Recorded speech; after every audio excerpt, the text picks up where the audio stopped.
Hello, everybody, and welcome to Quantum Leap Revisited, a show that we do once a week where we talk about the classic show Quantum Leap.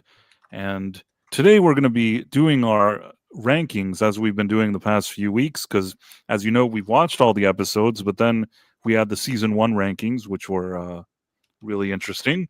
Then we had the season 2 rankings, which were interesting as well. And today it's the season 3 one. And as always, there's a wonderful panel of gentlemen here.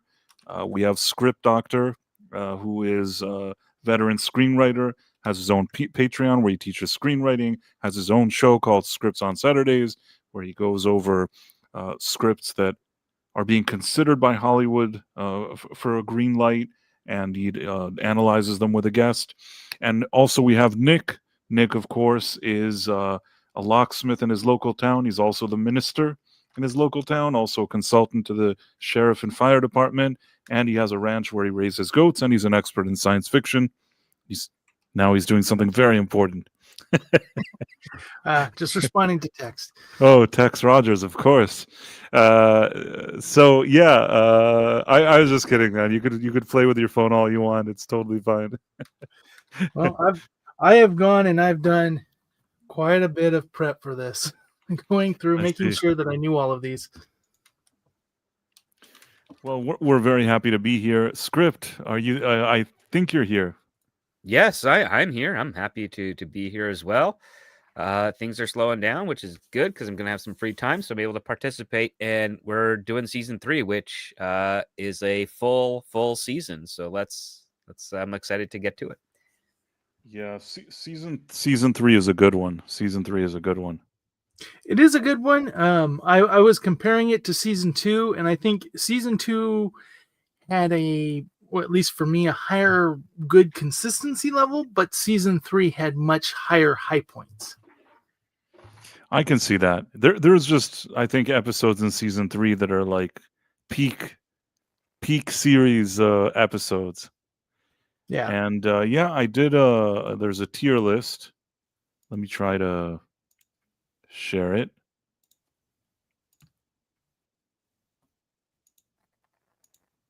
I think it's this one. I don't want to waste Tex's time. So, can you see it? Yeah, you have I don't know if you can get rid of that a weird banner. How do I get rid of this thing? I think they don't like it when you get rid of stuff. It'll be okay. What's our first episode? There we go. The Leap Home Part 1. So the Leap Home Part 1. I think that for me, the Leap Home Part 1 is this is so annoying. I want to get rid of this green thing, but I don't know how to do it, Nick. What happens if I refresh? Is that... Oh, wait. Maybe it'll delete everything. No, I won't refresh. We'll have to deal with this download thing, whatever it is. Oh, here, it's gone. Now we have Verizon. Much better. Stop seeing this ad. Not interested. I'm an unhappy customer of theirs, but technically, this my stream is being broadcast by Verizon right now. So I better not say bad things about them. It's okay. I think I managed to make it go away. Stop seeing it. Not interested. Okay. So the Leap Home for me is an S tier episode, personally. Yeah. I actually think for me, this one, out of what we kind of refer to it as a trilogy with the MIA from last season, Leap Home 1 and 2, I think this is my favorite out of the 3. It is a highlight of the series. For me, when I think MIA, I think like a top episode. I think this is a top episode. Really hard for me to think about anything that's not an S. Oh, I need to do a vote. I don't know if Tex Rogers something in the comments, but if he didn't, then you're right. I have to do a poll. Oh yeah, I better get those polls ready. Yeah, okay. I'm now. We're in the groove now, guys. So I'm gonna do the poll. Start a poll. It's the Leap Home. Leap home, and then we have And an S. I think this one, who wouldn't want to be able to go back, revisit their childhood? I mean, nobody wants to stay there, but to go back to fix some things, but also kind of the lesson in it that Sam can't fix those things. I think is an important lesson, because you can really hurt yourself if you spend your whole life thinking about how you would fix it and not progressing forward. And that's also the best part of this episode is that scene between Al and Sam that he goes, he complains to him and he said, I can't make them change. I can't change anything. What good is even me being here? And Al kind of tells him, like, most people could only dream of being in your position now.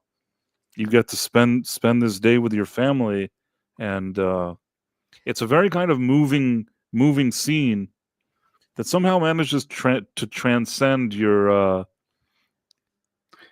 everyday time travel show. I feel like there's something additional here. Well, and it he also wants had to stay. Yeah, like he's told he's there to win a basketball game, and if he doesn't, Sam thinks, like, if I don't win the game, I can stay, and and even though I won't have as much time with my folks, if I did the leap, I'll have more time, and maybe I could stop my dad from dying from smoking, and stop my sister from marrying that bad guy, and maybe find a way to save Tom. All the things that he couldn't do at the time because he had to go away to school or what have you. He can now do, and he doesn't have to get the education again. He's already got it. So he could just take the test and be like, let me just take the test and prove I know what's going on, because I did this, 40 years ago. And then he gets his degrees and diplomas and just kind of fast tracks his way through on the education side of things, but he's able to stay at the farm and, take help his dad and his mom and his siblings. Well, we have in the poll, we have an 81%. I'm kind of surprised. I thought that would have been like 100%, but 81% is pretty solid. And I think it had a good Back to the Future feel with him playing his dad. Yeah, that was pretty cool too. I personally give this an S. The chat gave it mostly an S. Script and Nick.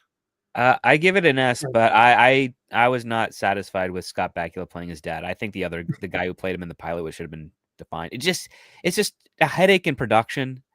It really is. Like, and the other part too is, like, yeah, you're already paying Scott Bakula there for 2 roles. You're probably giving him a slight bonus on that. Usually it's not always the case, but sometimes it is. But you really are just adding extra days to your production, because you got Scott Bakula has to get into makeup. He has to do dad scenes. Then he has to do the reverse with him as himself. You're spending 2 days on that same scene. And Tex agrees with you, Script, and Ishmael says you make a good point here. But yeah, I mean, I'll tell you what I think. I don't disagree with you. I don't necessarily think it was absolutely necessary that he would play his father. I will say, though, he does play his father rather well. Oh, yeah. It's not like he does a poor job at it. At least I give him that. I thought that he actually was good.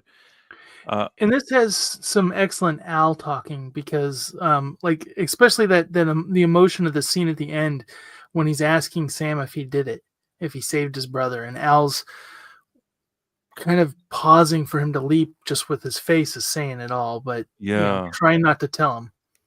And that also is like the setup for the next episode. Just so many great things. Okay, I'll say this. It's like an episode that really, even it gives the chance for Scott Bakula to do a song.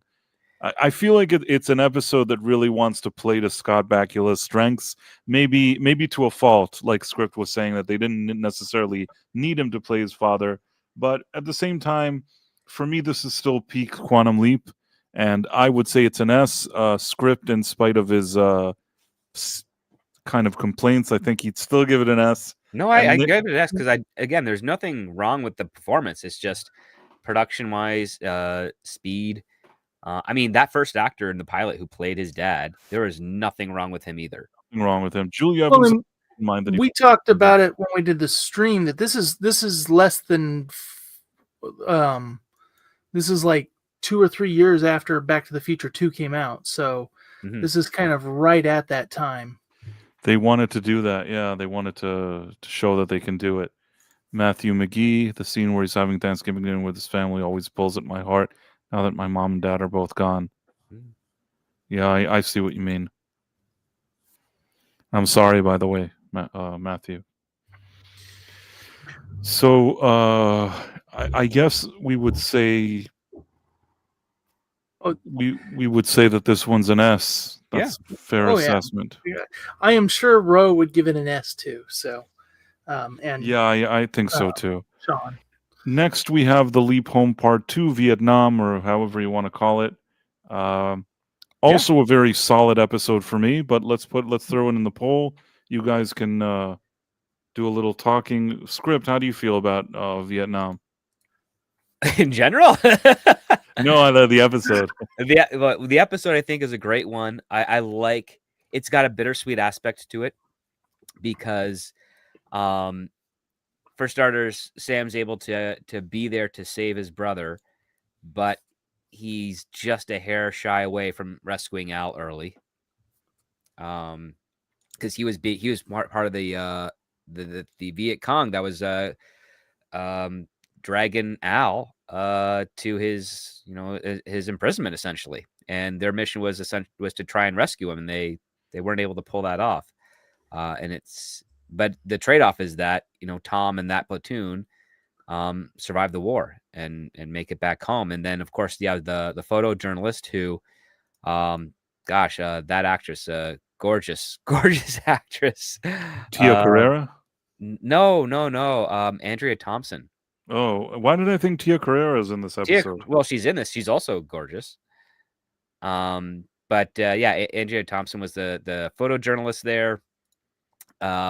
This is another time where Sam sort of bedded a woman, and but not out of any sort of other desire, but just to distract her and get her away from the fact that she dies.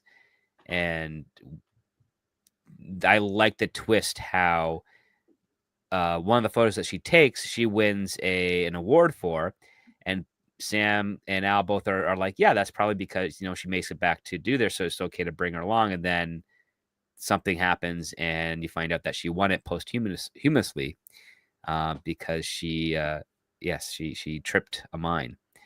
Still kind of sucks for her that she. Yeah. Oh, absolutely. Died, but they made it poetic because she says that she would sell her soul for the Pulitzer. Yeah.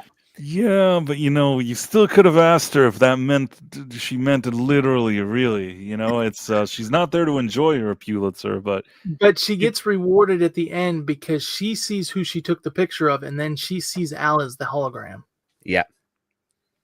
So, and then on top of that, I mean, so long as society doesn't go through an apocalypse, that picture and her getting that Pulitzer immortalizes her legacy among journalists. Sorry, it's fine. I just I've always felt that like she kind of got the short end of the stick on that one, but it's fine. It's okay. Sometimes things like that happen, and it's okay that even on a series like this, they don't always just make everything 100%, but that they do something like this because he's playing around with time and maybe something could change. And it was sort of a bittersweet episode, but I still think it was a good episode. Yeah. For me, this, I think that this deserves an S. I think the Leap Home, I like that one better than this one. If somebody said, well, you could only give the Leap Home an S, I suppose I would give this one an A, but this could be like an S- or an A+, easy for me. Well, I think, because we're not putting them in an order. I think they both qualify as S. And, I found it interesting looking back at this retrospectively after watching the finale that Sam didn't leap back to this spot and save Al. Yeah, that is true. But they did something nice with the finale. I still think they did well. Oh yeah, and I think that felt emotionally in a lot of ways more satisfying. But I think for the better of Al's life, this would have been the more pivotal moment. I mean, if he'd been saved and gone home. If Sam did what Al asked him to in the previous, season finale of season 2, and told Beth that Al's alive, and then he came down here and then saved his brother, and then his next leap was saving Al, and then Al got home a lot faster for Beth. That probably would have been, a pretty cool, proper trilogy of like the leap back or leap home type of thing. Yeah. If he could have saved him here and saved the lady too, but that's just could have saved everybody. You can only go back so many times to the same time period, and with rare exceptions, Sam doesn't really leap within the same family. Like he leaps on this back to the same day many times. Actually, I think 6 or 7 throughout the entire series. But he's never in the same neighborhood, never in the same family. Like as a follow-up episode, because of course there's the the Godfather homage where he leaps into 2 different people in the same family to back and forth. But yeah, like in this one here, I think it's still an S tier. Not as good as the first one, but I mean, I love the fact that even with Tom, when he's talking to Sam and he sees Sam as magic, he still kind of gives him that brotherly type of camaraderie, respect, and love, and it just kind of transcends, and it's a really cool moment to see. I agree with you. I think it's an S. I guess Nick thinks so. You think so? Yep. And the chat, they gave it 56% said it was an S, 44% A. I think we can go with an S. Even the A's are probably going to be okay with it. I just have to find second to last one. Yep, there you go. So we have it. It's 2 S's. What do we have next on the list? The next one is Leap of Faith. Leap of Faith. I'll create a poll right now. Yeah. Leap of Faith. He leaps into a priest who has to help another priest who's kind of lost his faith. Or we think he's lost his faith. It's troubling. Like and it's also got that kid, and he's boxing, and there's beating up stuff. And right, there's a kid that like killed another kid or something, and he's upset or something like that. Yeah, it's got that that teenager. I guess he's supposed to be Italian, and he's acting like he's a mob boss, but he's like 15. He's one who fell through the cracks. Yeah. Right. I mean, if I had to, based on what you described now, and it's not one that I've watched a million times, and that also says something about it. It's a good episode. It's fine. There's nothing wrong with it. But I also don't think that I walked away from it thinking, wow, like this is one of those episodes that I'll never forget because it's so great. For me, this is something like a B or something. I had down a B. Yeah, B as well. We did get the thing for Al's backstory that he was upset that while his dad was sick, that a priest told him, just pray and your dad will get better. And then his dad he did a lot of praying and his dad didn't get better.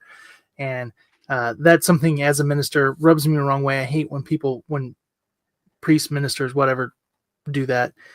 And the ending fight at the train station and all the window, like it was moving and it was touching, but it wasn't the best episode. It's a B. No, I mean, it's a watchable episode. It's a decent episode of Quantum Leap, but it's not the best. It's not a S and not even an A in my opinion. And the chat thinks it's a B. I think that we're going with B here. Let me just, it's this one here, right? So this one's a B. Okay. What's the next one? One Strobe Over the Line. So this is the episode where Sam's a photographer, and one of the models that he's photographing has a drug addiction. So he spends most of the episode helping her get over the chills of withdrawal. Yes, that's the one that she's into Sam, and he keeps telling her to go away. Well, basically, it's really terrible if you're on withdrawal and you try to fill that need. Yeah, I understand. He did the right thing, but I don't know. I understand it. He did the right thing, but it was a tricky situation over there. At least he put himself in a tricky situation. Let's put it that way. Yeah, I gave this episode a B-. not for the same qualm that you had, Bryce, but I just overall the story and situation, it just didn't do it for me. It's not. I don't really think it's that much against the episode itself, but just for me, it didn't click. Script. Yeah, this one just felt kind of small. I know it was trying to be intimate and useful, but it was a lot of Sam sitting on the couch while this lady just walks in the background, kind of chilling, or shaking up, needing water, blankets, and then Al be like, "Yep, you got to keep holding on for the next couple more hours," and it felt like it was decent but not great. I'd give it like a B-, like Nick. I like how Mary White was like, "Who gave it an S?" I mean, I think that this episode was somewhere, but for me, between, I don't know, I'd even give it like a B+, but I can see why it would be a B. One, You were very frustrated. That annoys me, but I'll tell you, beyond my frustration of this episode, it is one that over the years I remembered. I remember the part. What part I really remember is that at the end when he walks around with her because she needs to keep her blood flow, and he keeps walking around with her, and then like Al brings up the percentages. I've always liked that, and the tiger and whatever. There's things about this episode that for some reason it actually is one that's more memorable to me. Like I remember this one more than the one with the priest and the kids. This one I consider a better episode. If the priest one I would have given maybe a B-, this one could have been a B+. But at the end of the day, you remember it so well that you remember it was a lion. Doesn't it have a lion in it? Yeah, it's a lion, not a tiger. Yeah. Whatever, you know what I mean. I was close enough. One of our on the previous episode, somebody in the chat had made a joke about he went from a priest to in the lion's den. Yeah, he did.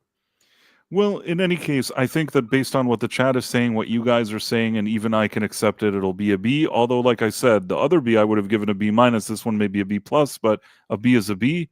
So until now, we have 2 S's and 2 B's. What's our next episode? The Boogeyman. So this I'll is be the one. out of this. This is the Stephen King episode. The one where like Sam leaps into a guy. Al leaps into a guy, bumps his head, has a dream of a bunch of weird things going on in the haunted house, and then Al all of a sudden is like evil, and then he wakes up on the stairs and he saves the guy from falling and dying, and then Stephen King goes to drive back to his mom's. For me, I know that Nick doesn't like this episode. For me, I actually think that this is a memorable episode. I wouldn't put it in S tier, but there is something that I really like here. First of all, I like that they tried something different. And the best part for me is that at the end, when Al isn't actually Al, and he's basically explaining to him, like, who are you to go around, like, making right where what I made wrong? And it's the first time we've run into this idea that there's an evil force that may not like this force trying to do something good. And where is that evil force coming from? And in a way, it's sort of like a foreshadowing or a precursor, whatever you want to call it, to the evil leapers. So it's the first hint of something like that. I would have liked it if they actually, when they introduced the evil leapers, if they even had something that ties them more to this. I would have thought that would have been pretty cool if there was even a reference of sorts, but there wasn't. I still think this is an interesting episode that tries to do something different. At minimum, I think I would give it. I think I could give it at minimum an A. Yeah, I'd give it like an A- because again, does something different. It makes fun of the fact that Sam has a simple leap, but the way he gets to that resolution is really all just in his head, which also feels like it pulls the wind out of the sails of the episode because it basically says, "Oh, it was all a dream." A dream that was alarmingly accurate to a lot of the information that Sam needed in order to complete the leap. Yeah, but again, it's still fun.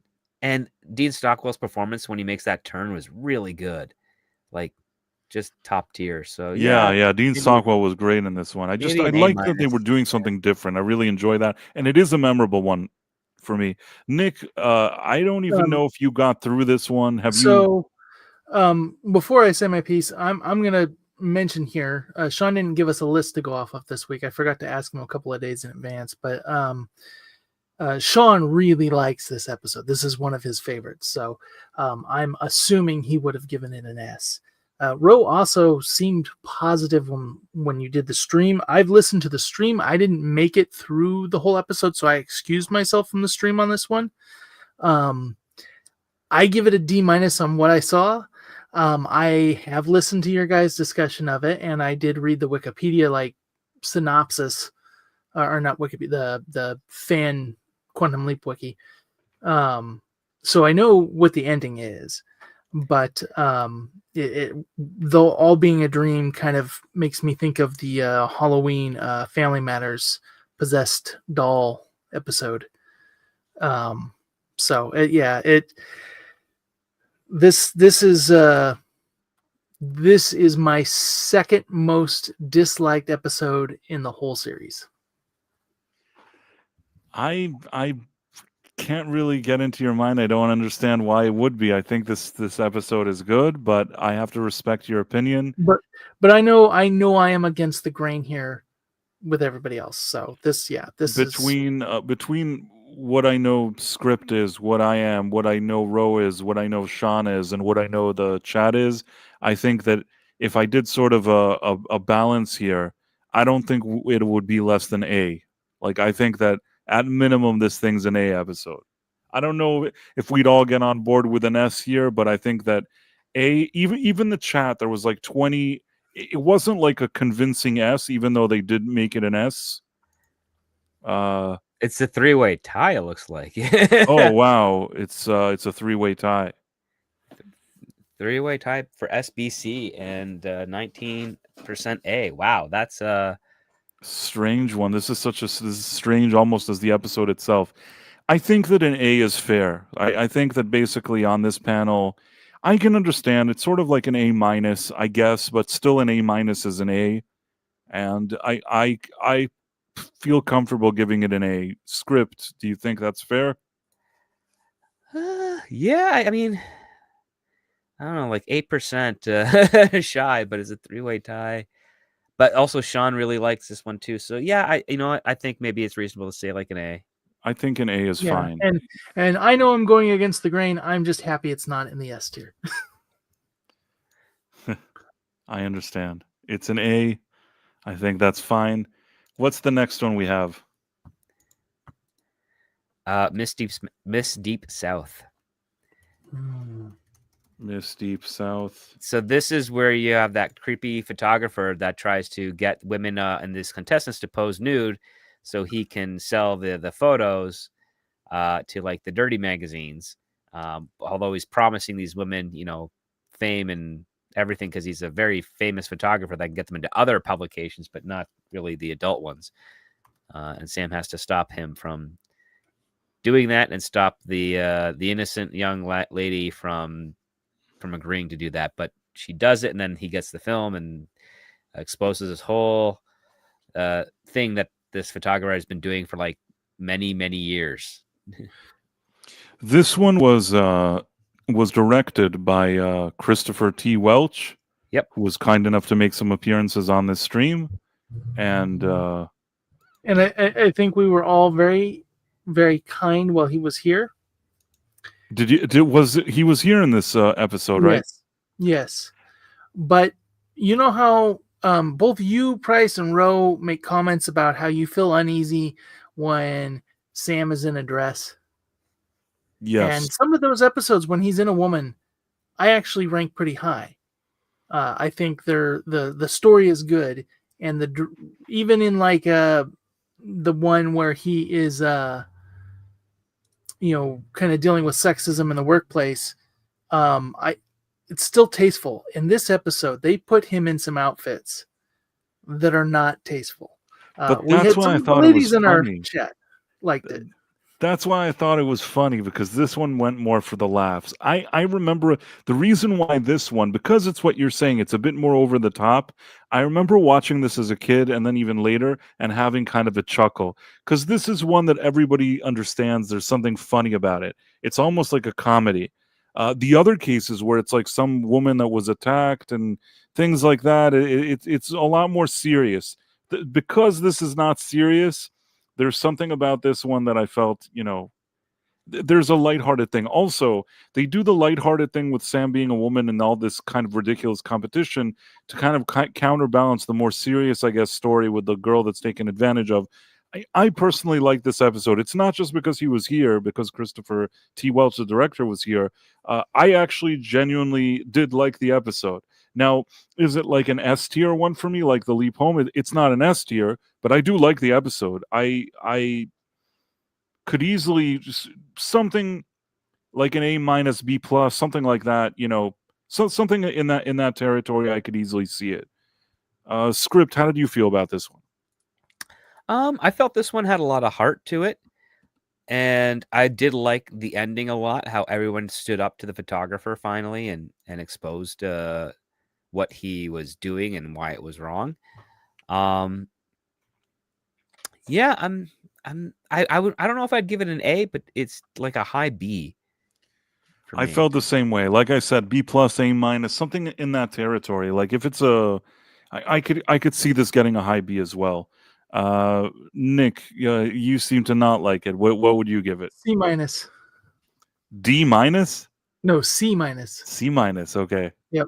Even that's kind of harsh, but it is your opinion. I this will not be one I watch again. I understand. I did not like this episode. I didn't find it comedic. I did not need to see him in a swimsuit. Well, we have a sort of a tie with the chat that it's sort of A and B. It's a tie. So saying that it's something between an A and B, I think that was accurate. Since Nick is more on the low end and maybe Script and I were a little more generous, or I was generous and Script was less generous, I still think that a B probably is a fair grade to give this one. Script? Yeah, I think that's fair. Okay, I'm trying to find the icon. I just look for the one where he's dressed as a woman. Oh, it's this one. Okay. Yeah. Text, we're moving along. All right, this one is Black on White on Fire. Black on White. So this is the episode where Sam leaps into a black man who's in a relationship with a white woman during a riot and fire in, I can't remember what city it was, but maybe it's Watts or something, but I could be wrong. Yeah, it's Watts. It's Watts, during yeah. the. And he's trying to help people who are injured and also stop. I think it's his brother is kind of, making it a bigger thing than what it is. And yeah, people get killed. And it's tragic. Yeah. I'll tell you what. Oh, sorry. Go on, Nick. No, you go first, Bryce. I was going to say that on paper, this is a decent episode. It's not a bad quality episode, but when I think of my enjoyment from the episode and how many times I've gone back to really watch it and how much I really liked it, I can't say it's not like an S or an A for me, even though I think that there's some pretty good quality here. For me, it would be something more in the B range, personally, but you guys weigh in whatever you think. So I remember when we did the first one of these rankings, and Tex Rogers brought up, when we were all waxing on The Color of Truth, that, it's not, he doesn't find it as something enjoyable to rewatch. I feel that this is excellent TV, excellent writing, excellent acting, but you feel emotionally drained at the end of it. And so I can't see it as an S. This I see as an A. You had the Mark, the person who plays Goldacott on DS9. He played the father, who's the cop. Yes. There's just so much Just for that, Mark it deserves. Alimio. I can't pronounce his Yeah. last. Just for that, it deserves a good mark. And in the end, it shows the drama of being pulled between. I think everything about this episode is so well done, but at the end of the thing, it's just kind of one of those things where instead of feeling kind of hopeful at the end, even though it has there's so much loss. There's people Sam didn't, he didn't save the person who he leapt into's brother. I will still argue. that that The Color of Truth is a better episode than this one. This one, like you said, there's a lot of good things that happen. It's a strong episode, and yet maybe because what you said at the end with the brother and what you just described, Nick, I don't walk away from it feeling that great, and maybe that influences me. And this might just be my taste, but like there's really good drama shows on TV. I don't rewatch them. I enjoy them. They're impactful. They can have a lot of high stakes and emotion, but they're not. Whereas something like Quantum Leap or TNG or Stargate, where it's like the fun adventure of the week, I can watch that on repeat over and over and over again. I can finish the whole show and then start it right up again and start going through it. This is not that kind of episode. I think because it's a bittersweet ending, that's kind of what keeps it away from being like, definitely it's not S and it's not A. It's it's B plus, I would say. Maybe. Yeah. Let's see what the chat said. The chat said 64% said it was A, 22% said it was S, and 14% said B. I had an A plus. You gave it an A plus. I'm okay with A. Me too. If you told me it was like an A minus or something, I would be okay with that as well. B, I think that because of what it's trying to tackle here and the fact that it is a well done episode, I would give it more than a B. But I understand why you wanted to give it a P plus script. It's like I think maybe for me it was like A minus. I guess for you it's B plus. It's missing just something extra because again, like I will say this: when you're dealing with these types of episodes, especially from writers from like the 60s up until even mid 2000s, the arguments that are made regarding like two different sides of a certain conflicting situation, especially when it comes to race relations, they're always the same arguments, and that bores me because I know how more complex it actually is because I've seen aspects of that in real life and I've heard the stories from people many decades older than me, but it's always the same thing. And this one had the stuff that you could set your watch to type of deal, but still great actors, good story, good drama, but yeah, it's just kind of missing that one extra thing. But it's I completely agree that can be an A. I think it's fair. We put it in I an think A. it's something that would be water cooler talk for a couple of weeks, just because it's that impactful and that, but it's not something that you remember fondly in the long run. I think that's fair. I think A is a good place to put it. And now what's our next episode? The Great Spontini.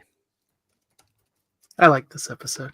Me too. I don't think it's a great episode, but I like this episode. That's how I feel, actually. That I don't think that it stands out as like an amazing episode, but perhaps I somewhat enjoyed it. But now even struggle. I remember it's something. There's this unlucky lady and some mob guy or something. I think you're thinking of the wrong one. Which one is the Great Spontini then? He leaps into the traveling magician who has his daughter and his wife who had ran out on him. She's now getting ready to marry this lawyer, and so she's stable now, so she wants to get custody of her daughter. And so Sam's I trying mixed to it with Piano Man. I think that was Piano Man. Yes. Sorry. I got you, Nick. I know which episode this is, and it ends with her stuck in the death trap, and he's got to pick the locks, but he's doing it wrong. Yes, yeah, but he rescues her nonetheless.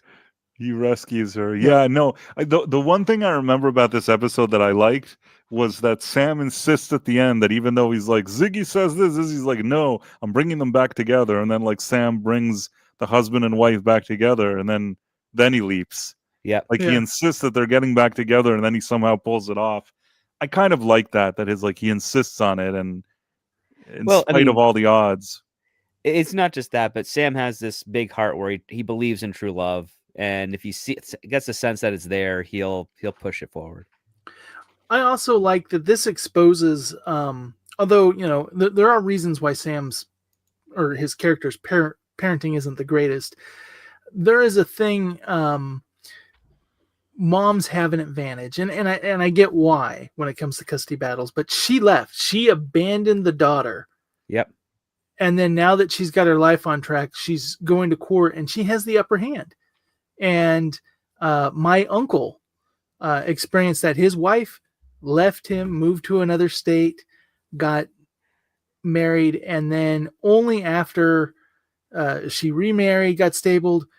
Now her kid was still breastfeeding at the time, and she left it with him. But you know, she went and tried to battle for custody, and so stuff like that, it just frustrates me.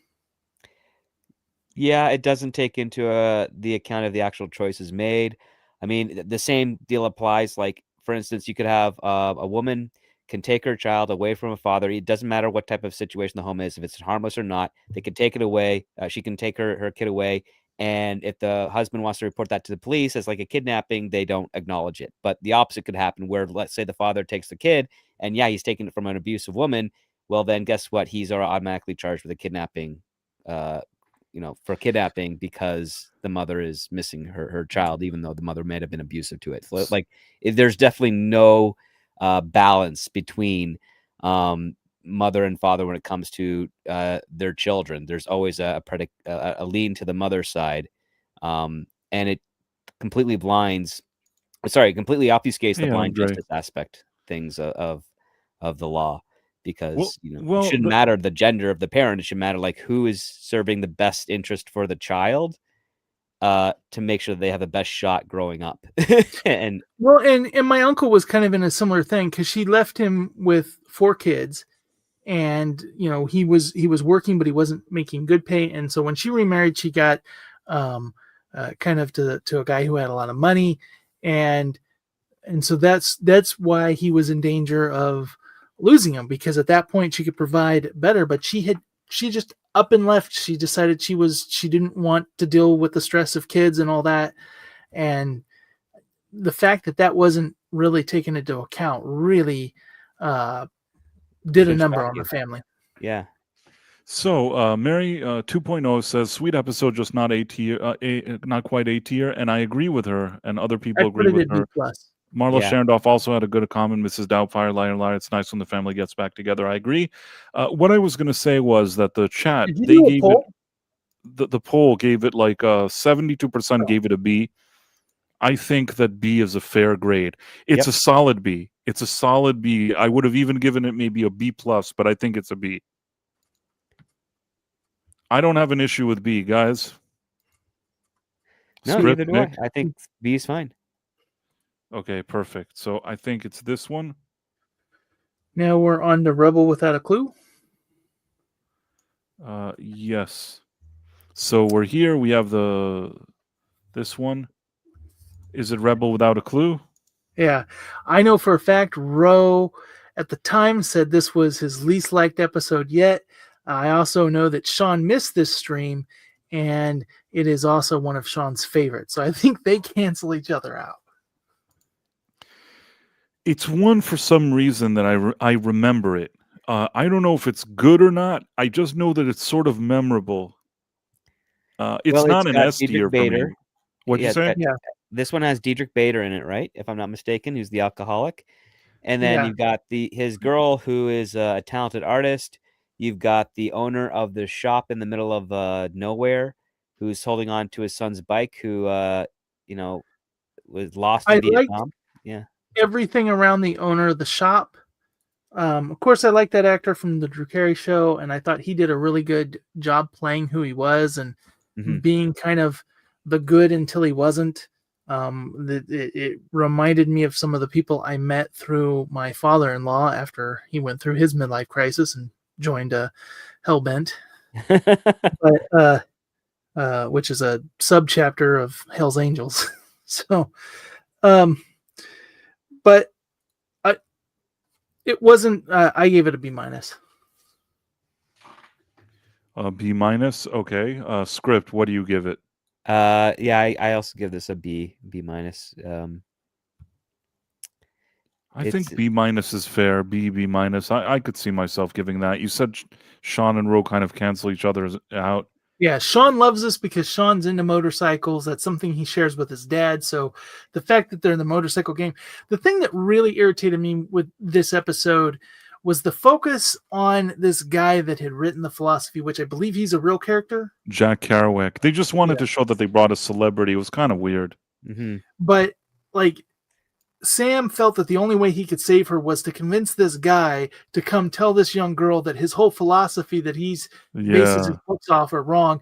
And I felt that was just kind of a weird subplot that took away from the actual heart of the story and the characters were interested. It was just like him going to this guy's cabin and he's like, why should I go? I don't care. Well, I agree that was kind of not the strongest part of the episode, and the chat primarily most of them gave it a B. I think we're all good with B. It's a B episode. What's the next one? A Little Miracle. So this is the Christmas Carol. Oh, right. Okay, the Scrooged one. The Scrooged one. This is one where Al's able to be seen by the other guy. And they decide to, turn this dude from, a real estate mogul into someone who is a decent human being, played by Charles Rocket, who sadly is no longer with us. And he had Melinda McGraw as the Salvation Army captain.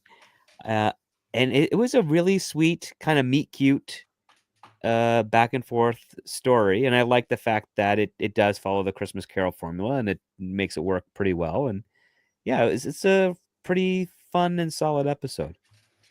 I'll tell you what, it's probably a better episode for me than it should be.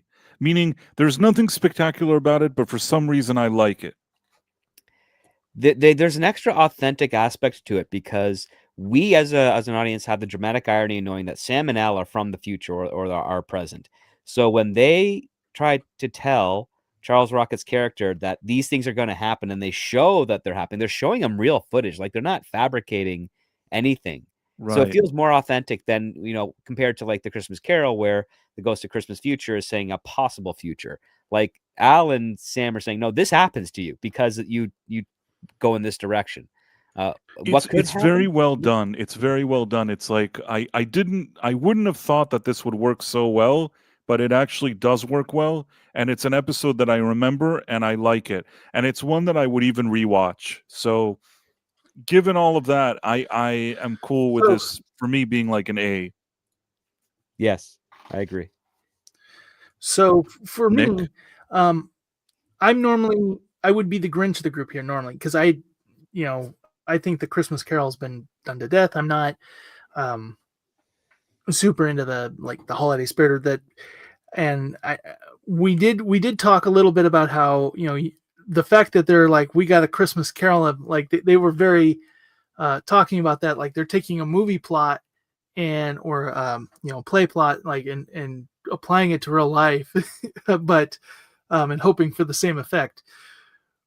But it does really well, and there's a lot of nice twists as you kind of find out, well, he secretly was an immigrant and he was, poor and all this, and he's remade himself, and like his relationship with his driver, who is now Sam, and kind of, I felt like this has a lot of heart. Normally, like the Christmas Carol episode would be on a bottom for me on a show, but I gave this one a B+. Coming from me and what the subject matter is, that's actually high praise for me. So I think an A would be good.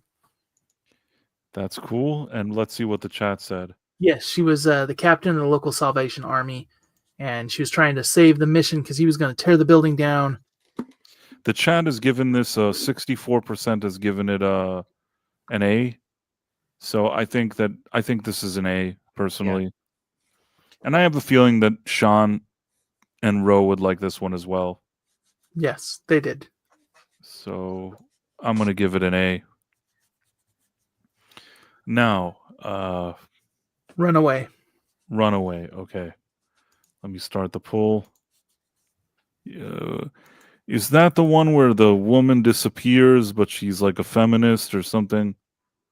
Well, she's not a feminist. She's reading feminist material, and she's unsatisfied with her life. Marriage and her about husband. to that. This was the cleaning the family floors. road trip. Give me an orgasm. Yeah, this is the family road trip episode where, well, the thing is that like the mom definitely still loves her husband, but the kids are getting older, and she's realizing that her role has a ticking clock in the family. And this is something that a lot of moms and also stay-at-home dads deal with, is like, well, once your kids no longer need you for all the things that they did need you before, and they're going off on their own, and you've done your good job in raising them, what's left for you to do, right? And, taking care of the house and one person is not as demanding as taking care of a house full of kids. And so that is one aspect that stimulated the first wave feminist movement, which is that you have the choice, and when the opportunity presents to you, there's no problem going back into the workforce or exploring other aspects of your life. And this is what she was going through. And of course, you have the dad who he's played. Oh gosh, what's his name again? I gotta look that up. He's played by Sherman Howard, who's a fantastic actor, and I love how possessive he is of his wife, not out of like, some sort of dominating thing, but like he loves her so much, he doesn't want to lose her. And when this weird single guy who's like from their past shows up with his daughter, and he's kind of, making the moves on his wife, he is really upset. And as he should be. He feels like classic, like honeymooners type, or Fred Flintstone getting jealous. Yeah. Well, the chat here, if I'm looking at the chat, has given it primarily a B. I personally think it's something like a B minus C plus. If I'm being super generous, it's something in that range. The chat seems to think it's a B. Most of the people in the chat. Script, what would you give it? Yeah, I would give it a B as well, because there's this sister and brother bullying thing that kind of runs its course. However, I do like how Sam sort of fixes that at the end by holding his older sister over a well. Kind of crazy that he does that, but yes. And there was also the saving her. The whole time they're kind of doing it as like a whodunit before the murder has happened. Mm-hmm. Thinking, oh, this is gonna happen. And it turns out she just fell off a cliff. Yeah. And so then they have to save her. I give this an A minus, mostly because I really like how it discussed this issue, compared to an episode we're going to get next season that does the feminist attitude. But I feel like this really shows realistically the different sides, like how he's coming at it emotionally, how the mom is coming at it emotionally, how it's affecting the kids, and kind of really showing nobody's evil in this moment. But if there isn't communication, this is how it's gonna burst. And it's really communication is the key to fixing this situation. Well, I think it's fair to say that based on what we were seeing here, that this is a B, because the chat gives it a B. You gave it an A minus, I think, but yeah, I was kind of like a C plus B minus. The chat gave it a B. Script was kind of a B. I know Ro was annoyed at some parts of this episode. I feel like B is fair enough. It's not a disaster, this episode, but at the same time, I also I don't necessarily think it rises above some of these other Bs. It actually is, in my opinion, in pretty good company with these other Bs. Yeah. I guess let's now. What's the next one? 8.5 months. So this is where Sam's pregnant. I love this just for the terror on Al's face. Like Sam has terror, but Al's has even more terror as he's completely denying everything that's happening. Yeah, that is kind of funny. So, yeah, this one again, I will say its biggest flaw is that it seems like the writers were too afraid to commit onto how the leaping works. Yes, because that's true. Sam, let's just put it this way: everybody around Sam is able to recognize that there's a baby in him, and also examine the baby within her through the technology they have at the time. And yet, it's Al's just not saying like, well, the baby's technically not here, or maybe it's in the waiting room with your other, like it was so confusing. And this is the one where I think the director had to come in and play a role because the original actor stepped out, if I'm not mistaken, right? I think you mentioned that. James Whitmore, yeah, he directed it and was stepped in as the dad to play. I actually think that he did okay at the dad. No, he did, yeah. Yeah, I mean, I enjoyed the episode. I gave it an A-, because, and it could also be a B+. Like, I enjoy so much of the episode, but it is very wonky when it comes to canon. And so for that reason, Well, when it comes to our poll, this has been a strange one. You could tell that this one isn't like a traditional one that everybody's voting one way. It has A got 36%, B got 29%, and C got 29%. So, and S got 6%.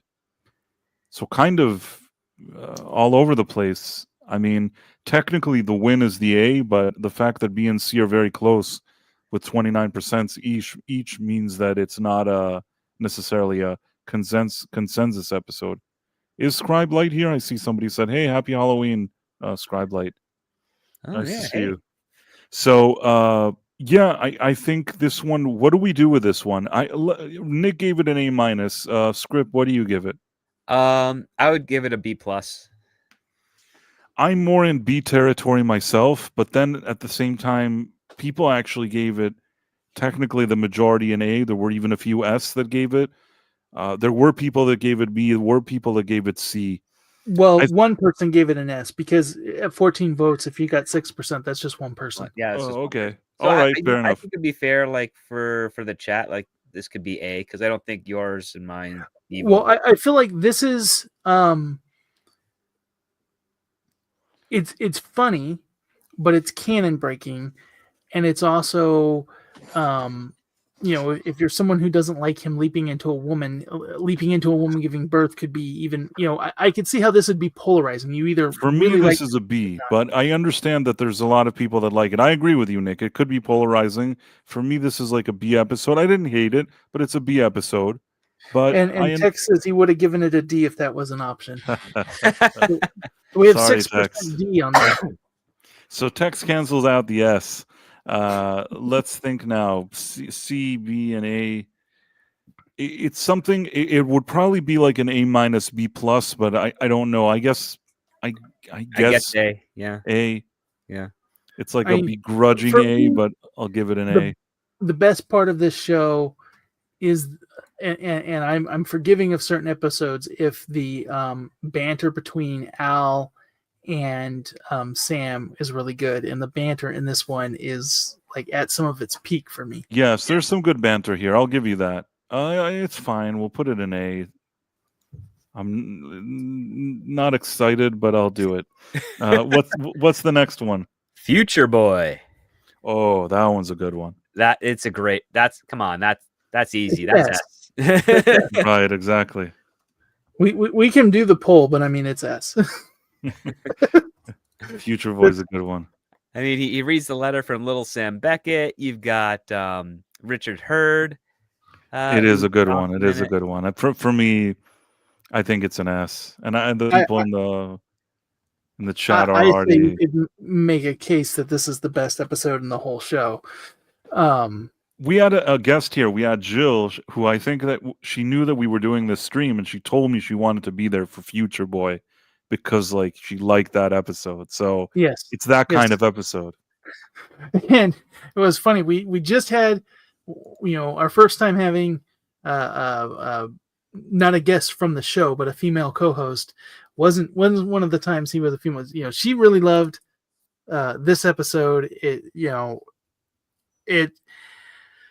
as someone who's a fan of classic sci-fi, there was so much love to so many different shows. I also felt that a lot of the stuff going on mirrored a lot what went on with William Hartnell with Doctor Who. We talked about that. Yeah, I agree. The calling him Future Boy reminded us of Back to the Future, where he called him Future. Just so much, Buck Rogers and the vibe. The vibe in the Flash throwback Gordon. was great, but the other part I thought was fascinating is that this guy is building a time machine because he regrets missing all the great moments of watching his kid grow up. Yeah, that But was so a many actors heartfelt have. thing. So many actors have. And Yeah. what's interesting is that they have that, Sam as a kid wrote in a letter, and his response is actually what triggered him to create Quantum Leap. And so you have kind of that paradox there. And, even in his kind of mad going through dementia, he's kind of getting the fundamentals right. Like, he is actually, they're shocked and amazed that he's on the right track. Despite the Right, fact his that he has thoughts are no cool. actual science knowledge. And as implausible as it is at the end, I love that you could even see a little bit of the blue things surrounding him as he's Yep. trying to make his machine work. It's a really nice touch. It doesn't make any sense, but I love it. And I mean, in the And chat then we have the an response he 86% gives to the S tier. kid that wants to Put him in a home. Oh, wait. The response he gives to the kid who asks, "Can you bring my dog back?" Yeah. Oh yeah, there's so much. This is just a well-written episode. It's well executed. It just sometimes you have one of those episodes. I'm putting it in S unless anybody has an objection. No, put it in the S. The one thing Yeah. that is fascinating is we rarely find actors these days that know how to address questions like that when it comes to maintaining the fantasy that they provide when they're in a public setting with children, and are able to do it in such a way that doesn't traumatize the kid. And yeah, that's something special. Yeah, don't meet many people in that industry that know how to treat people well enough to the point where they don't shrug and say I don't know and then walk away, which I've seen a couple of times So, on some productions. I'm not seeing it here in the chat, but one person gave it a B, and I would be interested to know what their reasoning on that is. Well, I mean, because some people don't have love for classic sci-fi, so maybe the whole genre isn't like because this is very much his show is a Lost in Space type set, and it is funny because when you had those old shows, they couldn't take multiple takes and stuff. They had to really do it. So when Sam leaps in and he doesn't know his lines, like they're just having to wing it and go with it, and that's the show and wrap and cut, and that's what we're gonna use. Yeah. I mean, I also like that, Scott Bakula hurt his ankle in the previous week shooting, so they actually worked that into this episode. So that Right, I remember that. What's the next one? I don't want to make text late. That's the private dancer with the deaf dancer who's living in a van in New York City. And Sam is the stripper. Yeah, it's like Flashdance, but with the fact that I can barely remember it means that it's probably not one of my favorites. It's probably serviceable enough, but liked it. You liked it. This is the one that most of us really liked because Sam's trying to help this deaf woman who's very good at dancing, make this special team. And one of the apprehensions is that one of the instructors doesn't realize that she's deaf. And then when that revelation is made, she gets her shot and she proves herself. But at the same time, she's also dealing with the fact that she's living in a van and she's getting parking tickets in her home. She has no. Oh, is it the one with Debbie Allen? I think he's a Chippendale dancer. But does he bring her to meet Debbie Allen? Yeah. Debbie Allen plays the instructor, Joanne Chapman, I think. Yeah. You know, maybe seeing Debbie Allen and whatever it is, maybe when I watched it, I felt better about it. When I thought about it now, like now you reminded me, but it's probably a decent episode, but somehow when you brought it up, it didn't like trigger something so positive within me. Maybe I didn't mind it. Maybe it was pleasantly surprised by it, but somehow perhaps not as memorable. Nick, I was very enthusiastic about this when you say. I missed this episode, and then later you joked during it that you thought I didn't watch it or didn't join because of that, but it was some other situation. But no, you were all excited because he leaps in there and these women are all over him, and Al's weird into that, and Al's kind of like dancing around the club, and he's this is amazing, and Sam's like, I feel like a piece of meat, and that was funny. now that you mentioned it, that actually is funny, and I guess I forgot now. This is the story I have that I have to share. So I'm doing a job. Now, unlike there were a lot of young, pretty women in this lady's 62 years old.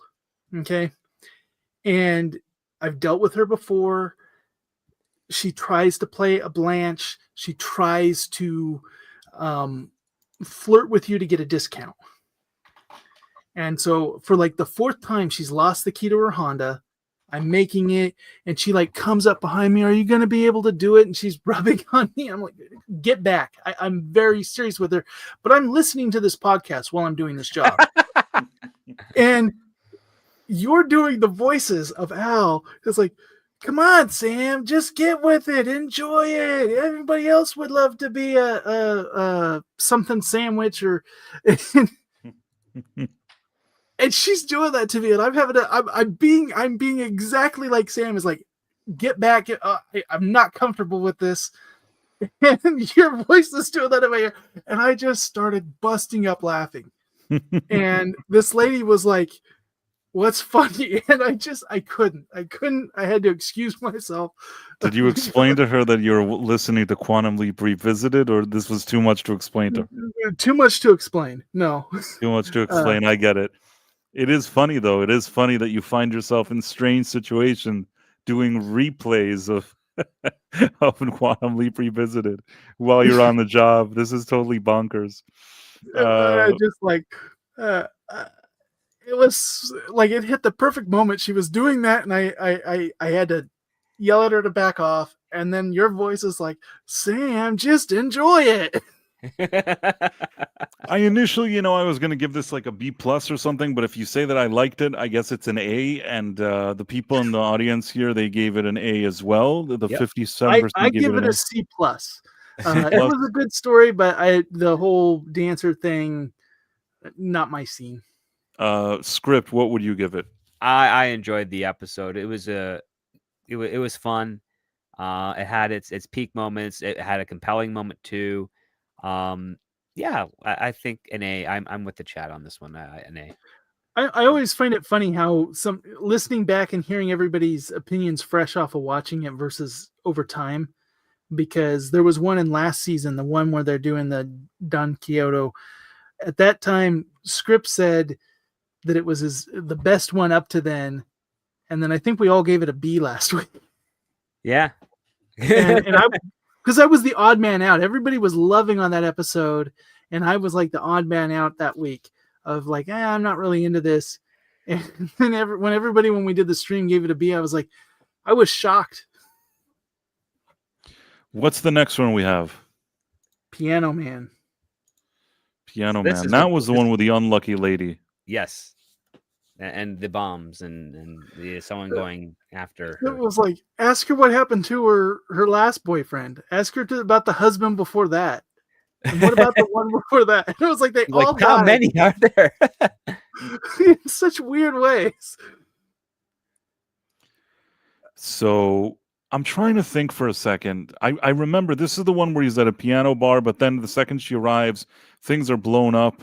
I think initially there's a few people that weren't even supposed to die that die because Sam gave them his car or something. Yes, to get away. He gave them their car, and he didn't know that they were going to blow the car up. He thought they were going to chase after him, so he thought, I'll send them this way, and then they'll find it's the wrong people, and they'll be okay. But no, they put a bomb in the car, and the car blew up.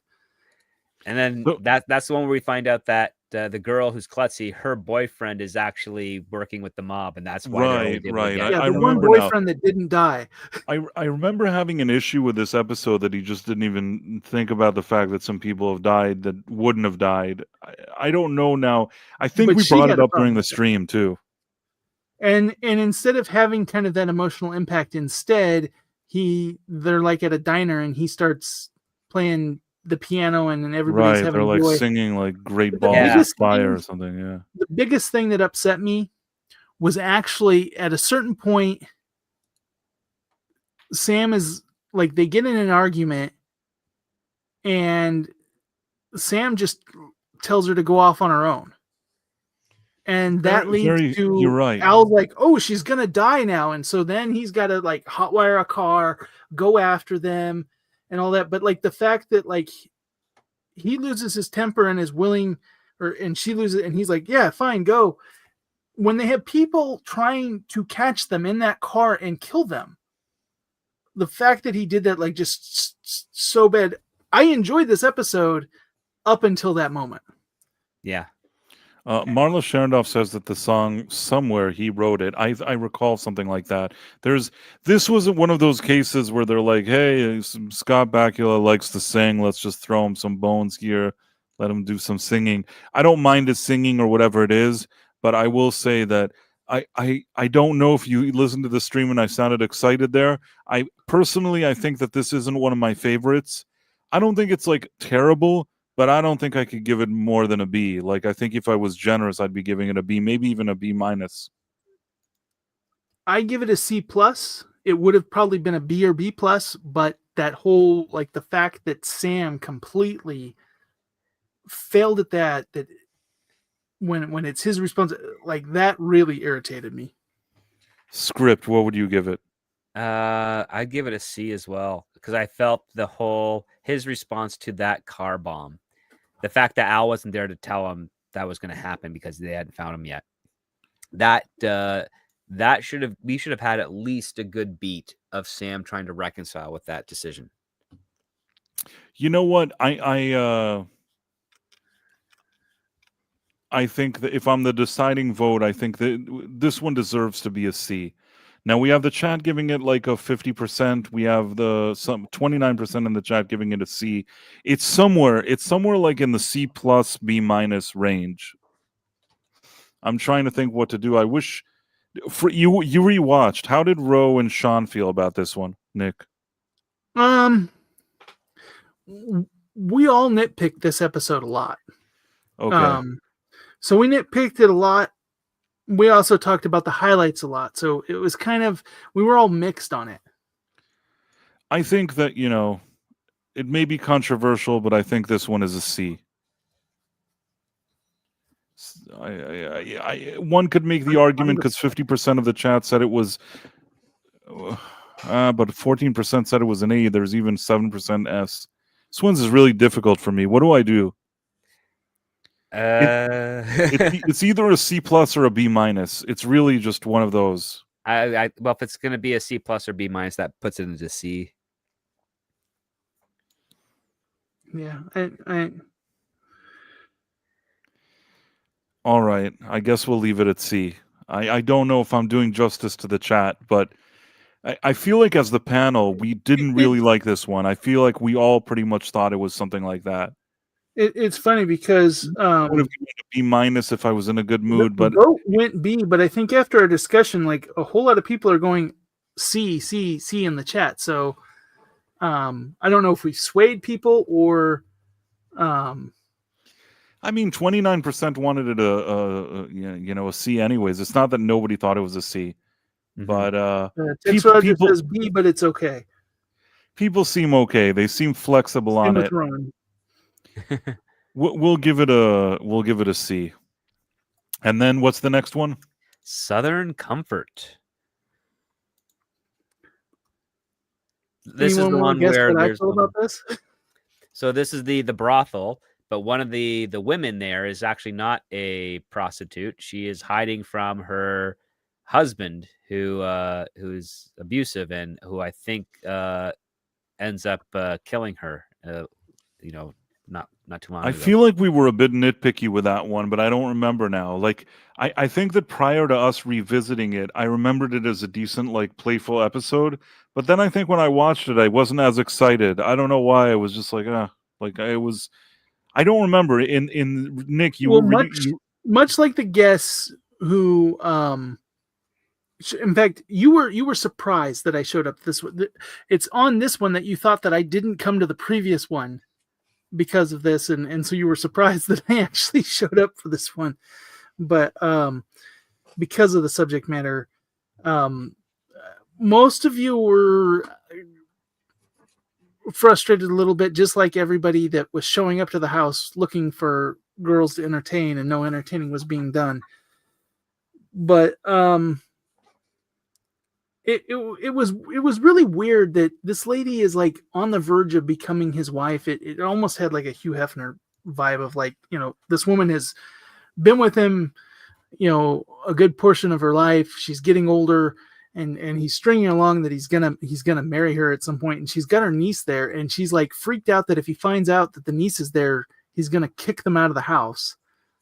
Yeah, and yet he's treats her like it's his wife, just won't marry her. So it's very strange. I think that when I watched it, I thought to myself that it was sort of like, if I had to grade it, it's probably like a B minus, C plus, something like that. What did I say on the stream? You watched the recent stream. What did I think about it? You were focused a lot on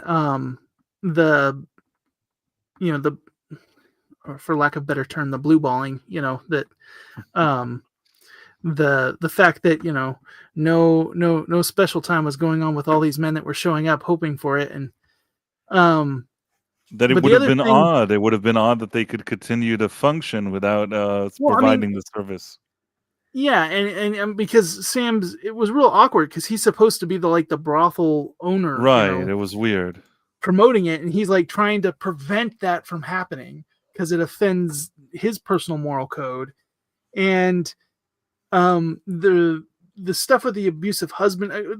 There was a lot of plot things that were just kind of weird in this. I felt like a few times it almost felt like Clue, in like they were going for that vibe, because every time something couldn't get worse, another person shows up at the door like, oh, I hear there's ladies here. It's 40% B from the chat and 33% C. So I gave it a C minus. C minus? Yeah. Script, what do you give it? Yeah, it's a low C for me. Yeah, I think I could do a C as well. So the chat, we're kind of split. Nick, did Ro and Sean like this one? Do you happen to remember what they felt? Sean wasn't on this one, I don't believe, and I've not heard him talk about it. This is another one where we were just all kind of mixed, talking about, like, there's funny moments, but we were really kind of picking apart the plot. So I don't think Ro would give it high. Yeah, I think that C is fine for me and for you for Script and Ro. The chat gave it a 40% B, 33% C. I think we can kind of push it. You gave it like a C minus. I think we can kind of push it to the C range. Yeah, I'm okay with that. We're 3 C's to the chat's B, but ranking on a low B. So right. All right. What's the next one? Glitter Rock. This is our lightning round. We have to start picking up the pace, or Tex Rogers is not going to be happy. This is Glitter Rock. This is the Kiss band allegory where the guy finds is reunited with his son. Sam's person is reunited with his son, and you find out that the manager has been embezzling money from the band. From what I remember, it's kind of fun. It's a fun episode. I don't know if it's like I wouldn't give it an S or anything. It's probably somewhere in the B-ish range, B plus. I don't like the Gritterlock Kiss era, but I gave it a B plus because I enjoyed the story. It had a lot of heart, but they tried to do a whodunit not so well because they over telegraphed that it could be his partner in the band, the number 2 guy, who I believe was his brother. I'm not positive on that. Or it could have been his son, which is kind of like the cool part of the plot was the son, but he's like at the end of the hallway, and like they show at one point he's got like a pocket knife or something like that, but they play ominous music every time they show him, and he's in a hoodie. And so, and all they know is that his character is going to get murdered, but they don't know who did it. But it's very obvious that some of these people, they're way over telegraphing that it's probably them, because like the second guy in the band is like saying, "I'm going to kill you" at one point. I think that for me, this episode was like a B plus, A minus. I enjoyed it because this is one of those cases where they let Scott Bakula do his thing with the music, and I thought that he did a really good job, sort of as a musician or whatever you want to call it, or refer to me as. I enjoyed that aspect of the episode. I could see myself giving it. You know what? I'm gonna do something strange here. I'm gonna give it an A, even with its flaws. Your one big nitpick on this one, Price, was that when the second guy in the band's girlfriend gets alone with Scott, and she's really laying it on thick, you were like, "I don't care. Scott should have gone for it." That's what I said. I feel like that's what I say in every stream. According to what you're saying, you've been rewatching all the streams, and that's all I say. You could say that a lot, but like we had probably a 20-minute argument about this, like where everyone in the chat is saying and talking about why it wouldn't work, and you would go, "Those are all excellent points, but I really think you should." Well, yeah, even with the nitpick, maybe I would have given it an A minus, but I'll give it an A tier. Script, what do you give it? It's a B plus for me. And because again, it's showing us a very fun era of things. It's got a little bit of Spinal Tap in it. It's doing a throwback to Kiss, as well. I do think the whodunit part that Nick was talking about, the hamminess of it, I think that plays well into the nature of musicians, especially the ones that I've known over the last 25 years, where they're so big with their emotions and with their expressions that hyperbole is like not an appropriate word to describe it, because it's insufficient for how they behave. So yeah, I this is an episode where I do kind of every once in a while I'll go back and watch it, just because I like seeing it's fun. Yeah, that's why this show needs to be fun, and this episode is fun. I'm okay with giving it an A. So you said you're a B plus, Script. Nick, what are you? I was also a B plus, and that's, like I said, high praise for me because I don't like that genre of music or style. And the chat, 43% A with a 21% S. I B was also 29%, but I think with the 21% S, I think A is it's where an it should A. go. All right, lightning round, guys. We got to go really fast. We will go. A hunting we will go. Which one was it? Remember, now we'll be up to speed. Bounty hunter. He's cuffed to the lady. Her boss had embezzled money, including from her family, and she's stolen the money somehow. That didn't quite make sense because she stole checks or something. I like the chemistry between Scott Bakula and the lady. There was something about the playfulness of the both of them that I enjoyed. Yeah. That was probably out of a lot of the co-stars that they brought him, that was one that really the chemistry was there. And I thought that their banter and the situations they got in were fun. Something about the way they resolved the crisis at the end was kind of silly. I would give this one somewhere maybe like a B plus. That's probably what I would give it. Script, what would you give it? This one I'd give a B because it's a charming, fun episode, but it's not A tier. I'm fine with that. Nick, what do you give it? I gave it an A minus. Okay. Right now, let's see what's going on with the poll. The poll is B with an A close second. I think that that is fine. I think it's a. Did I end the poll? Is the poll here? What No, happened yeah, to you're it? good. It's it's a B. Do I see it? I don't even see it. Okay, so you're saying it's a B. I'm okay with B. Let's go with B. It's fine. I would say it's a high B. Next, what do we have next? Last Dance Before an Execution. This is the episode where Sam leaps into a prisoner who is on death row, and he is trying to get. Essentially, Sam is there. If I remember this correctly, he leaps into the electric chair. He gets a stay of like a couple days to try and prove that he's innocent, but ends up revealing the fact that I think he's guilty, and he's trying to make his the friend not die. Right. Yeah.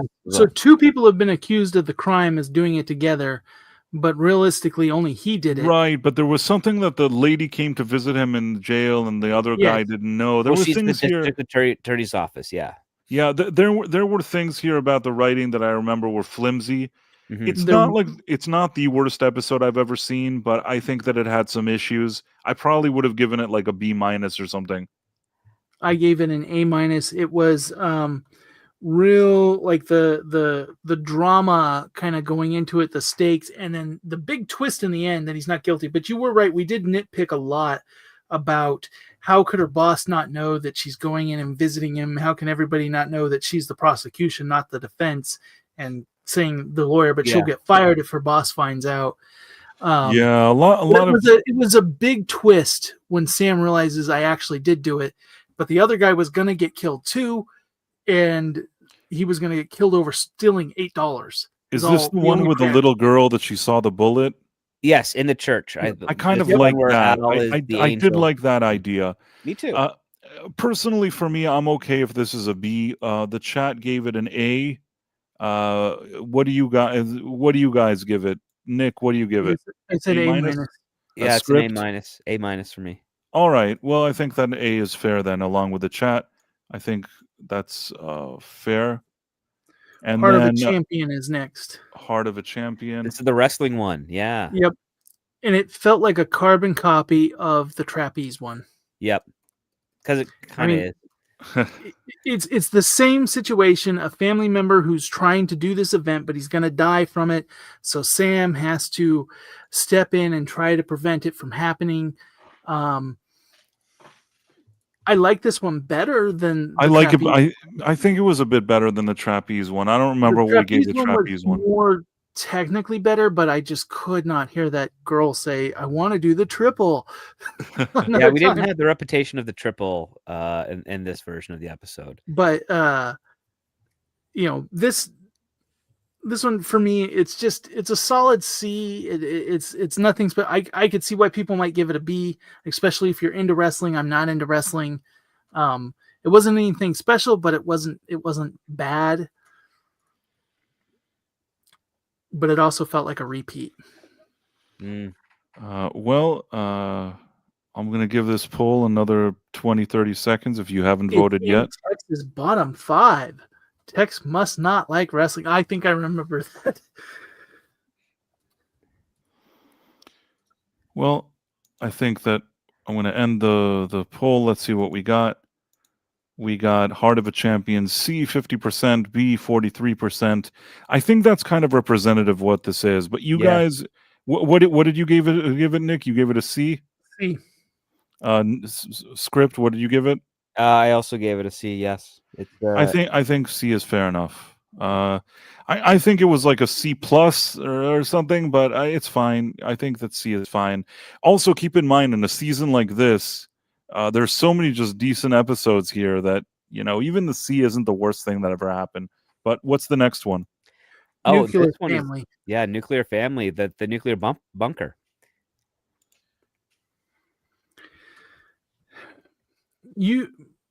I think you guys like this one. I didn't so much. I found it very unbelievable that Sam was that unable to be a salesman of a nuclear bomb shelter. Because of how much knowledge he should have about nuclear physics.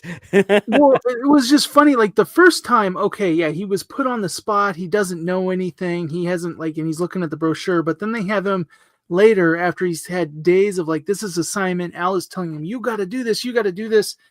And Sam's like got somebody in there and he's reading off of the brochure. And I'm like, you've now had like a day and a half to learn this. And you've got And photographic memory. Why? I think they're that taking the bullets out and burying it where the kids could find it really irritated me. Yeah, that was weird. And this was a very pro. We should realize the Russians are just like us, which is not a bad message, but it was at he couldn't read the room.